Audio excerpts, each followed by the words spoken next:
Welcome to CoreLogic's housing market update for October 2023. Utilising a fresh model upgrade, CoreLogic's National Home Value Index recorded a 0.8% rise in September as the recovery trend moved through an eighth consecutive month of growth. The rise takes the quarterly pace of growth to 2.2%, easing from a 3% gain in the June quarter. This slowdown in growth has occurred as advertised stock levels rise, helping to take some heat out of the market. The September quarter saw Adelaide recording the highest capital gain at 4.3%, followed by Brisbane at 3.9% and Perth at 3.6%.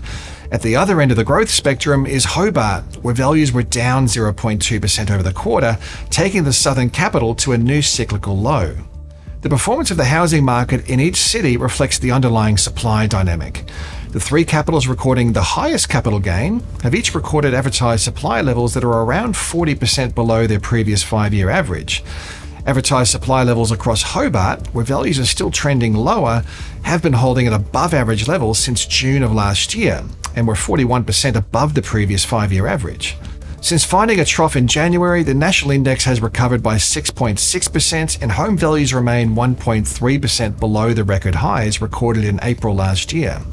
At the current rate of growth, we're likely to see the National Home Value Index recover to a new nominal high by the end of November.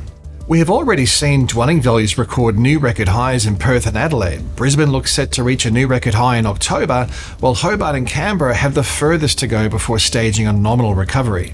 Regional markets are continuing to lag the capital cities, with every rest of state region recording weaker growth conditions relative to the capital city counterpart over the September quarter. At a broad level, the combined regional markets recorded a 1.1% rise in dwelling values through the September quarter, which was less than half the gain across the combined capital city market at 2.5%. Softer housing conditions across regional Australia look to be more demand-driven, with the estimated number of home sales 6.5% lower than a year ago and 9.2% lower relative to the previous 5-year average. In contrast, estimated sales volumes across the combined capitals were 1.9% higher than a year ago and 6.3% above the 5-year average. The trend in advertised stock levels is a key influence on housing values, with the flow of new listings on an upwards trajectory since early June, bucking the normal seasonal trend where new listings are typically flat to falling through winter.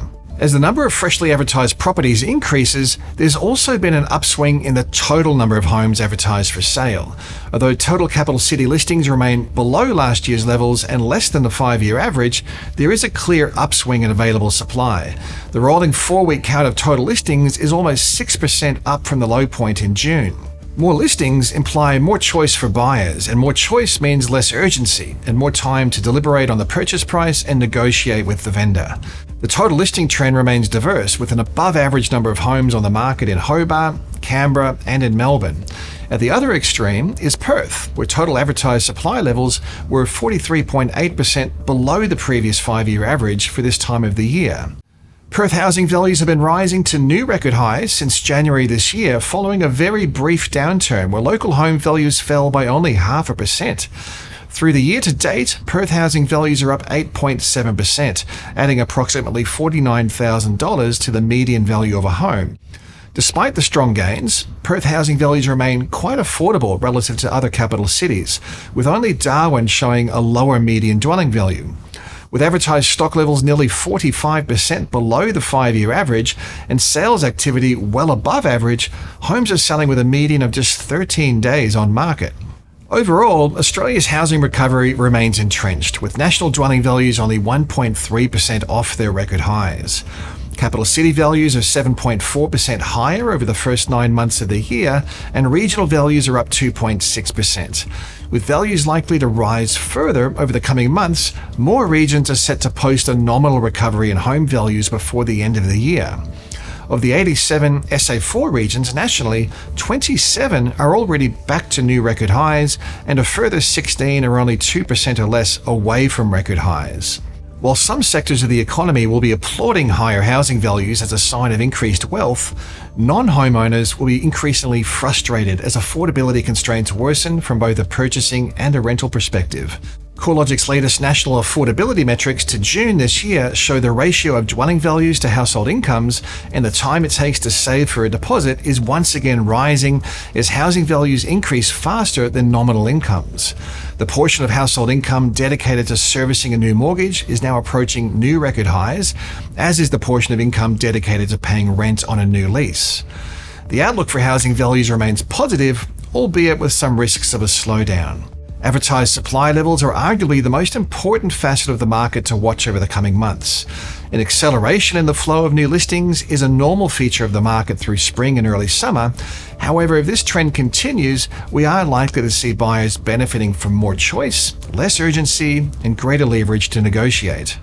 A lift in advertised supply isn't likely to be met with a material lift in purchasing activity until barriers to enter the housing market reduce.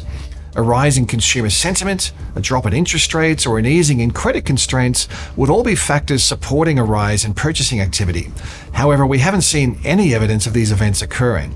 Households are still doing it tough amid high cost of living pressures and high interest rates. Although most borrowers have been exposed to the rate hiking cycle, we probably haven't seen the full impact just yet. Although mortgage arrears have been fairly contained to date, as some households draw down on or deplete their savings, it's logical we will see mortgage arrears rise further. Economic conditions are softer and labour markets are set to loosen further as businesses and households contend with high interest rates and a pullback in consumption. Despite the softer conditions, unemployment is forecast to remain well below the long-run average. We don't see a material risk to mortgage default rates unless we see an unexpected rise in the jobless rate. A housing undersupply looks set to worsen before it gets any better. Apart from the early COVID dip, annual dwelling approvals haven't been this low since 2013. Against a backdrop of record population growth that's forecast to remain at above average levels over the next 5 years, we are yet to see any early signs of a supply response. Federal and state policy initiatives focused on incentivizing supply are well placed, but high construction costs and scarcity of trades remain a key challenge to deliver more housing supply.